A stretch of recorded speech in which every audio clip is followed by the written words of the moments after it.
Welcome. You're listening to the Best of Investing on Fox News Radio 9:10 a.m. This is the show where we present valuable information about real estate, the financial markets, and other economic business of the day. For those of you listening for the first time, here's our format. A few guys, or gals in this case, we have a lovely guest who's a woman, sitting around a bar having drinks without the drinks, talking business with you, the audience, listening in. I'm your host, Edward Brown, and I'm honored to have as my co-host Mark Hanf of Pacific Private Money, California's premier private lender. Our phone number is 888-912-1190. Write that number down, 888-912-1190. Use that number to answer the trivia questions for 3 vacations given away during each commercial break. That's right, we're giving away 9 vacations during this show. The vacations are sponsored by Lighthouse Resort and Marina, located 1 hour northeast of San Francisco. The vacations are free. Their only request is a $75 cleaning fee to cover housekeeping expenses. Their website is lighthouse4fun.com. You can reach them at 916-777-5511. And today's trivia theme is the old TV show MASH. Remember that? MASH, absolutely. Okay. Our website is bestofinvesting.com. Check us out on YouTube and Facebook. If you check us out on YouTube, type in Best of Investing Radio Show. Also, if you want to record this show in the future, if you can't listen live, go to a website called dar.fm, type in the Best of Investing, and listen to our show at your leisure. Quick reminder again, World Wraps in Corte Madera and Santa Clara is giving our listeners a free smoothie with purchase of a wrapper bowl if you mention this show, the Best of Investing. Go there for lunch today. They have the best wraps in town. And don't forget to mention the Best of Investing. Now, today's special guest is Michelle Lerman. We've had her on before, but today she's going to be talking about year-end tax planning. And Michelle is an attorney certified by the California Board of Legal Specialization of the State Bar of California as a legal specialist in estate planning, trust, and probate law. She's been practicing for over 20 years, has published numerous articles on a wide range of estate planning topics, and is a much sought-after professional speaker.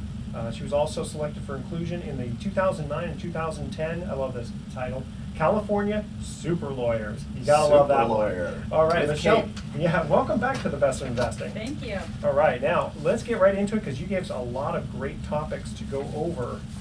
So I'm going to let you just take it from here.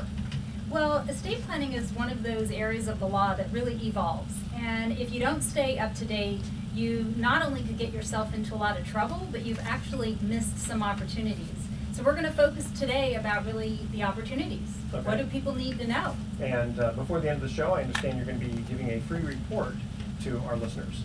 That's right. We have a free report called What You Don't Know Can Hurt Your Family.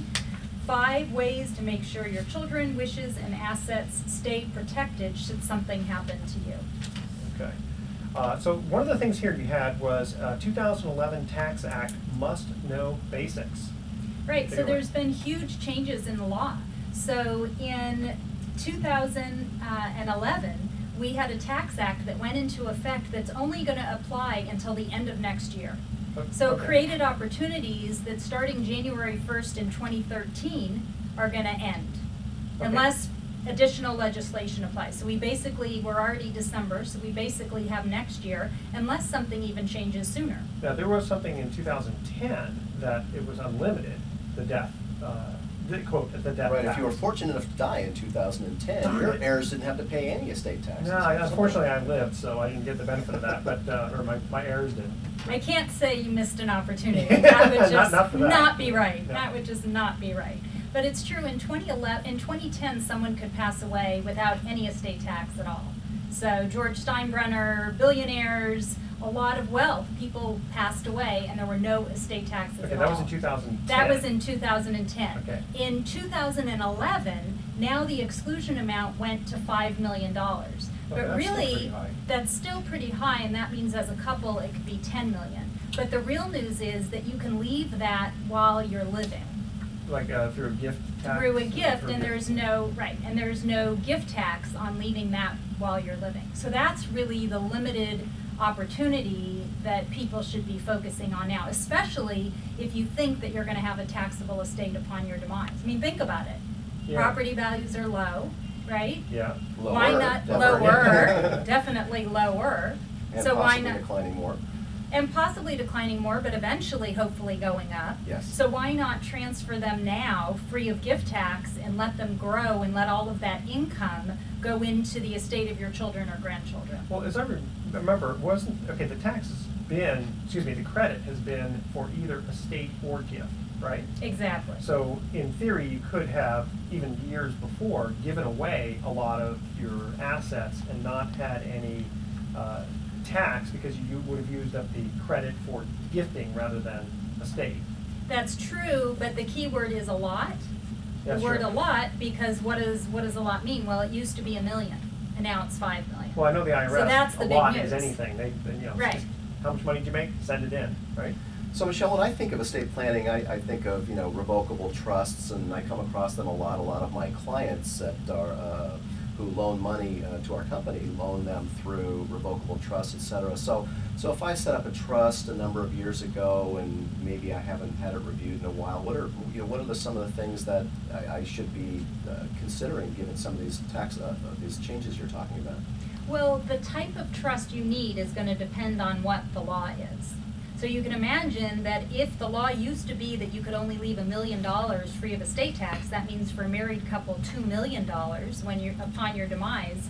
The type of trust you have, you can understand, is going to be a lot different than if now someone could leave $5 million and a couple could leave $10 million free of estate tax. And is that gross, or do you get to take into consideration the liens against the property? Oh, no, you get to take into consideration the liens. This is talking about your net estate. So to answer your question, you really need to think about what type of trust do you need. I call it an I love you trust that says you and I are married, I love you, and I'm going to give everything to you when I die. Do whatever you want with it. Okay. Do you want that kind of trust, or do you want the type of trust that says, I love you and I trust you and I want you to have everything upon my demise, but I knew there was a but there right, somewhere. but I want part of it to go in an irrevocable trust. Irrevocable meaning you can't marry Sue. Yeah. She's my little model that I always put when I speak. With the high boots and the mini skirt, and as a client recently said, he says, if something happens to my wife, I'm marrying the 18-year-old. I thought it was actually. So what kind of trust do you want? And in the past, it's been very tax driven. You needed to have an irrevocable trust, even if you had a very modest estate, because if you left everything, this is really key, if you left everything in an I love you trust, and then your spouse later died, your estate could be subject to a lot of estate tax because you didn't have an irrevocable trust set up. So it used to be tax driven. Now that you've got a $5 million estate that can pass free of estate tax, $10 million for a married couple, we have to start thinking, do I need that irrevocable trust because I'm worried about my spouse marrying Sue? Oh, that's a good point. I know that a lot of them were set up with life insurance and that sort of thing, but let me ask you, because this reminded me of when I asked about the gross versus the net.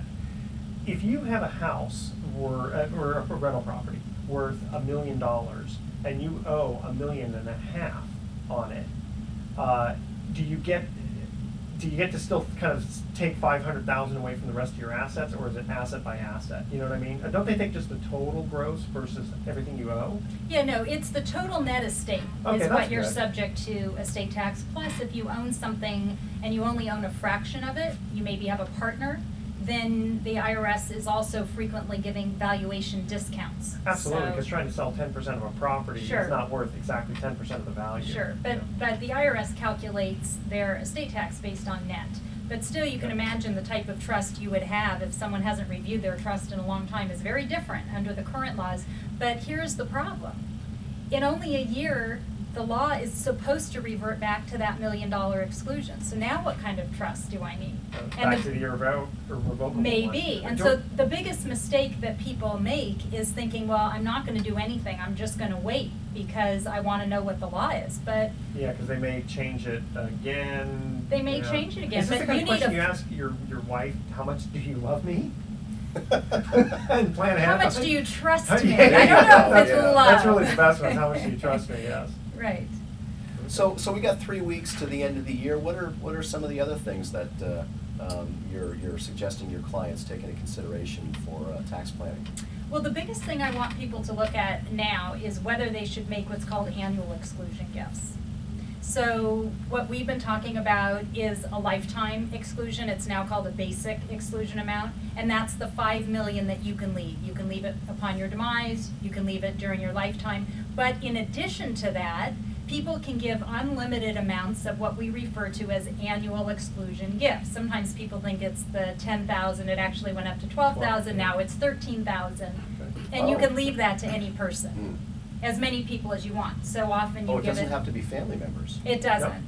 No, It I doesn't. remember that, and then Yeah. also your wife, like for us married people, your wife can also give Right. 13,000. So if you give So it doubles up. 26,000 basically Right. per So, person. exactly, so your spouse can give it, and you can also give it to your children, you can give it to the in-law, you can give it to the grandchildren. So you can imagine that if you do that over and over, you've actually transferred a lot of wealth, especially if you do it with interest, say in a partnership or something like that. You can either even Keep doing increase 10% more. per year. Right, Yeah. whatever the- Right, you Yeah, can just discount imagine the they- value of property held in a partnership, so Right. you can actually gift Yeah. it Gift away even more. faster. Yeah, Right. like I can imagine Right. just the paperwork that needs to happen on Yeah. that. But we got to go to our first commercial break. So here's our first trivia question. Remember, the theme is the old TV show MASH. The 8063rd was a neighboring MASH unit. What were the 4 numbers of the main MASH unit on the show? The first 3 callers with the correct answer win a free 3-day, 2-night stay at the Lighthouse Resort. Again, their website is lighthouse4fun.com. Call 888-912-1190. That's 888-912-1190 to answer this question. The 8063rd was a neighboring MASH unit. What were the 4 numbers of the main MASH unit on the show?